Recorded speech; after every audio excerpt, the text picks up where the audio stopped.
Hari ini teman-teman Challengers dari DSC ke-11 akan mengunjungi ke store-nya Brodo. Dan nanti selain kunjungan, teman-teman Challengers akan mendapatkan sharing materi dari perwakilan Brodo dan Nah. Challengers! DSC ke-11? Siap di belakang! Oke, sebelum saya lanjutin cerita tentang challenge teman-teman hari ini, seperti biasa saya minta masing-masing tim untuk menunjuk pemimpinnya yang baru. Jadi aturannya adalah yang kemarin sudah jadi ketua atau pemimpin tidak lagi boleh menjadi pemimpin di tantangan yang kedua. Waktu kalian untuk menetapkan pemimpin atau ketua adalah 5 menit. Apa kalian sudah siap? 5 menit dimulai dari sekarang. Silakan.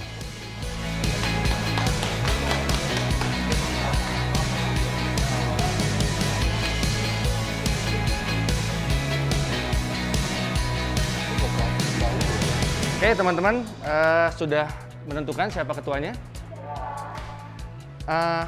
Di sini baru ada 3 tim yang sudah berkumpul karena tim yang lainnya masih dalam perjalanan karena ada kendala. Jadi saya minta untuk 3 tim yang ada di sini untuk memperkenalkan siapa ketuanya masing-masing. Tim yang pertama, siapa? Kalau di sini siapa ketuanya? Ya. Tim berikutnya, siapa ketuanya? Halo, saya Dedi, saya ketua tim dari tim Helga, tim C. Tim berikutnya? Siapa ketuanya? Afif dari tim Mas Aryo, tim F.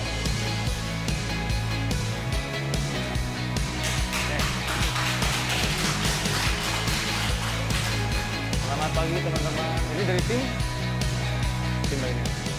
Di saat ada tim yang terlambat sehingga kita harus menunggu gitu. Justru di situ kita malah merasa beruntung ya. Jadi khususnya bagi tim yang terlambat saya ucapkan terima kasih karena di situ actually buat momen buat kami dari tim Pak Handoko untuk regroup, discuss sebentar tentang dan reviewing tentang apa yang telah terjadi dari kemarin sampai hari ini. Sekarang saya minta untuk timnya Mbak Ines untuk menetapkan ketua yang baru. Peraturannya adalah siapa yang sudah jadi ketua kemarin tidak boleh lagi dipilih menjadi ketua hari ini. Silakan untuk menetapkan ketuanya dimulai dari sekarang.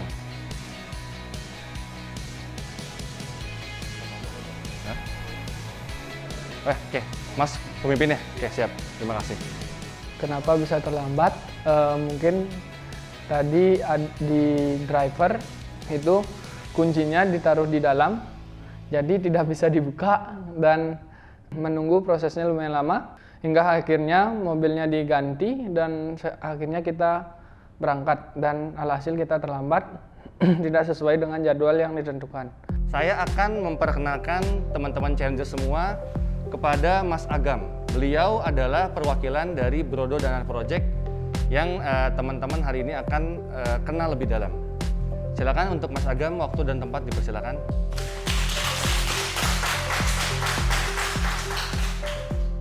Halo semuanya. Challengers hari ini akan mendengar presentasi pengantar dari saya dan Iva tentang Brodo dan tentang Nah. Saya akan bercerita tentang bagaimana bisnis Brodo dimulai, asal-usul, visi misi, apa yang menjadi keunggulan Brodo, dan sebagainya. Sebelumnya, selamat buat teman-teman udah bisa sampai di sini.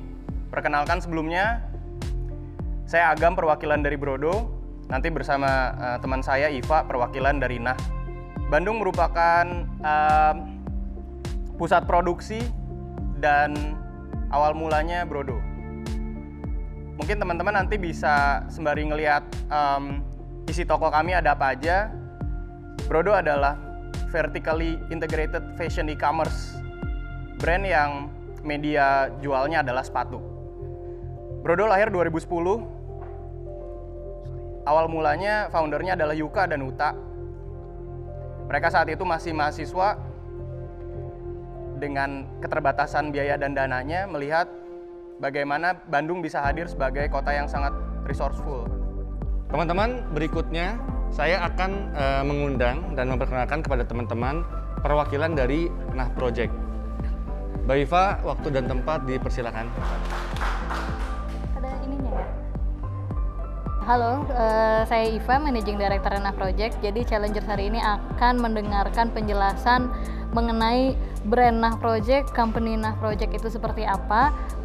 Kita akan masuk ke dalam apa yang kita lakukan, apa strategi yang kita gunakan dalam branding dan memperkenalkan produk kita ke market.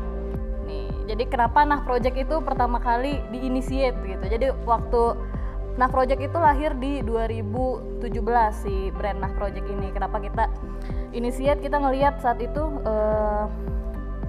sneakers tren sneakers tuh lagi naik banget, semua orang pakai sneakers, terus orang kerja, orang kantor, kuliah, sekolah, bahkan orang hangout tuh pada pakai sneakers gitu. Terus kita lihat di industri lokal belum terlalu banyak yang bermain ke area sana, dan kita lihat juga potensi. Jadi kita menemui fakta bahwa brand-brand sneakers besar yang dari luar yang udah kita kenal namanya itu kebanyakan mereka memiliki pabrik di Indonesia. Dan ketika kita realize hal tersebut, wah potensi Indonesia ini gede banget gitu dalam industri persepatuan, apalagi industri sneakers di Indonesia gitu. Kenapa kita nggak bisa nge-utilize itu sih as anak muda Indonesia gitu. Akhirnya kita coba ngulik-ngulik dan akhirnya lahirlah Nah Project untuk masuk ke industri sneakers lokal gitu kan. Hari ini cukup surprise ya, ketika sebelumnya kita cuman dapat materi di dalam ruangan, kegiatan di dalam ruangan, ada kemarin kegiatan outdoor, kali ini kita ada di Bandung dan kita dapat kesempatan buat ketemu langsung sama salah satu brand terkenal Indonesia, Brodo sama Nah Project. Kita main ke outletnya mereka di daerah Bandung, nggak tahu di mana sih. Kita ketemu sama salah satu owner dari Brodo sama Nah Project, Mas Agam sama Mbak Iva. What activities that makes your brand sounds to your targeted market, and bagaimana aktivitas itu bisa accepted gitu. Ini mikirnya emang harus kreatif banget ya, karena kita sadar dulu ataupun sampai sekarang gitu kita bukan brand yang segede itu, jadi kita mikirnya harus kreatif gitu. Dulu Brodo ngerasa 2017 kita perlu punya positioning sama local brand yang lain di Bandung.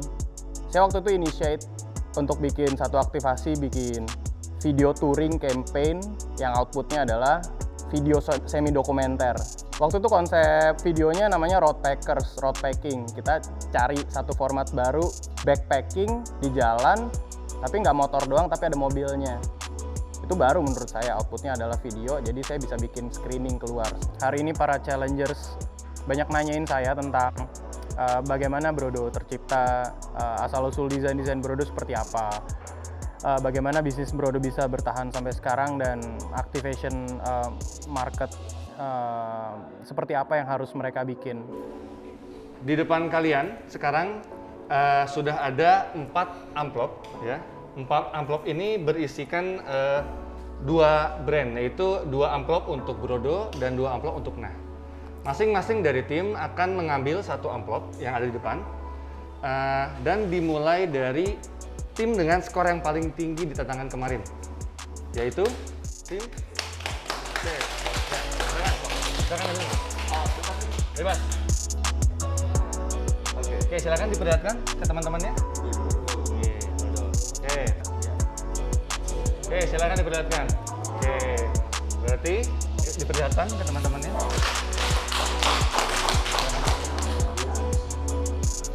Tantangannya adalah nanti teman-teman akan diberikan 10 desain dari masing-masing merek. Jadi ada 10 desain dari Brodo dan 10 desain dari Nah. Nah, dari ke-10 desain tersebut, tugas teman-teman adalah memvalidasi dan merekomendasikan 3 desain untuk menjadi katalog berikutnya di tahun 2021. Kami akan memberikan 1 jam waktu untuk teman-teman mulai berdiskusi di sini. Kalian siap? Siap. Siap. Waktu 1 jam dimulai dari sekarang.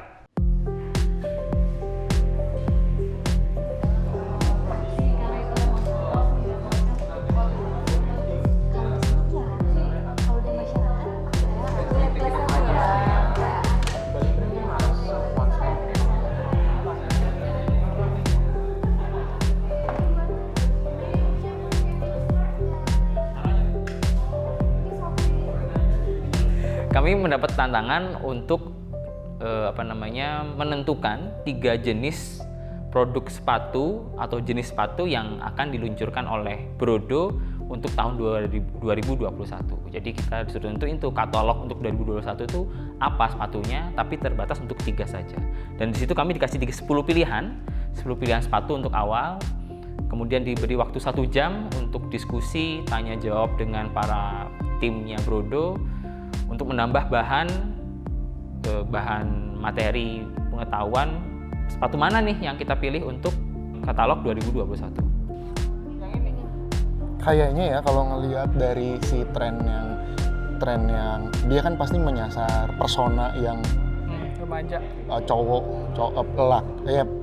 pria dewa mulai masuk yang mulai masuk dewasa gitu kan. Dan kita lihat periodenya juga awal tahun 2021 start Januari itu bakal seperti apa kondisinya. Mungkin launchingnya juga kan nggak sekaligus ya. Kayaknya 3. Nah, kita mungkin bisa kasih strateginya kali. Atau nanya dulu. Oke. Biasanya mereka launching. Ini kan misalnya nih orang kan sekarang mereka ke kantor atau ke apa, itu kan pengen baliknya tuh pasti langsung olahraga. Dan kantor-kantor sekarang pun pasti selalu difasilitasi sama fasilitas gym kan. Dan mereka itu kan ribet, tipikal orang sekarang gak mau ribet, gak mau bawa 2 sepatu. Jadi mereka pasti akan mencari sepatu yang multifungsi. Jadi soft palette, pink, blue Tosca, whatever nih. Nah, ekspresif kan dia, berarti dia ekspresif, berarti dia juga courageous. Yang make bisa laki, bisa perempuan. Yang pasti nge-unlock kategori yang belum pernah Brodo bikin sih. Jadi maksudnya kalau ada produk sepatu apa aja, oke ada sneakers, tapi sneakers juga lumayan banyak variannya ya gitu. Ada satu kategori yang belum kita unlock sebelumnya, sport style. Kita terima tantangannya, kita dapat kesempatan setengah jam buat riset sama Mas Agam tentang produk-produk mereka, dan kita juga dapat banyak informasi baru nih. Ternyata Brodo nggak cuma punya produk signature berupa sepatu kulit aja, tapi juga punya banyak banget produk sneakers yang infonya bahkan kontribusi sekitar 60%. Jadi proporsinya antara produk kulit dan produk sneakers adalah 40-60, lebih banyak produk sneakersnya. 10, 9, 8, 7, 6, 5, 4, 3, 2, 1, Oke teman-teman, 1 jam sudah kalian lewatkan di sini. Saya harap teman-teman sudah mendapatkan informasi-informasi yang teman-teman butuhkan untuk menyelesaikan tantangan yang kedua ini. Nah, teman-teman, saya akan memberikan arahan berikutnya. Jadi waktu teman-teman untuk menyelesaikan tantangan ini adalah 30 jam. Jadi teman-teman punya waktu 30 jam ke depan untuk menganalisa, mempertajam strategi-strategi teman-teman, dan untuk menetapkan 3 desain rekomendasi teman-teman yang sudah tervalidasi. Kalian siap? Siap. 30 jam ke depan, kita tidak sabar untuk menantikan rekomendasi teman-teman. Challengers? DSC ke-11? Siap, okay.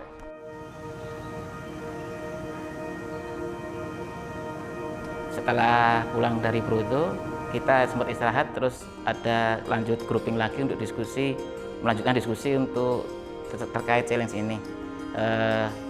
Dan itu diinformasikan bahwa dapat ini juga nanti kita bakal dapat kesempatan mentoring dengan mentor kita yaitu Mas Aryo.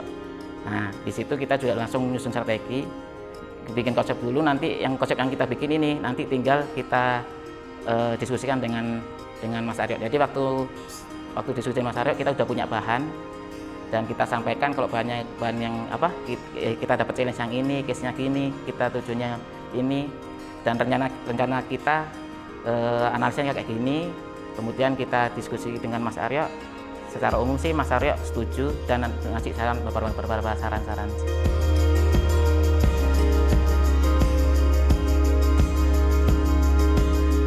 Kita lagi benar-benar full di research and development sih sekarang. Jadi benar-benar apa yang udah kita dapat di observasi tadi, di Brodo tadi, itu juga kita combine sama apa yang tadi Kak Helga kasih, apa yang Kak Ines masukkan kasih, itu lagi kita match, terus kayak kita juga buat Google Form, itu kita langsung targeting market, bukan targeting market sih, jadi research market. Mungkin kita nggak bisa keluar, tapi itu salah satu kreativitas kita buat tahu gimana sih Brodo di mata customer di luar kayak gitu. Kita harus mengetahui secara benar-benar, secara detail prosesnya bagaimana, sehingga bila mana nantinya kita pun tidak menjadi yang terbaik, setidaknya kita sudah mengetahui bagaimana menuntaskan atau solusi dari permasalahan tersebut, sehingga itu dapat diimplementasikan dalam bisnis kita masing-masing seperti itu, Mas.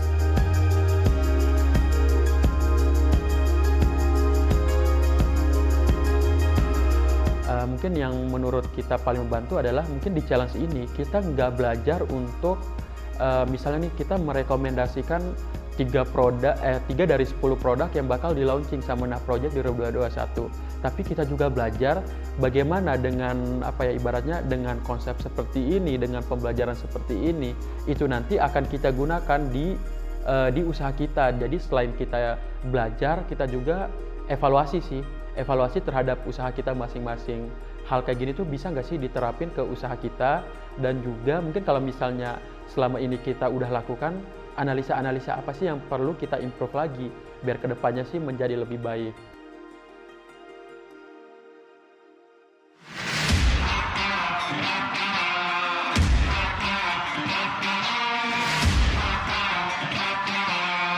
It's a pressure time. Ternyata konsumen dalam memutuskan untuk membeli suatu produk dari sebuah brand yang itu merefleksikan tentang diri mereka. Begitu aja.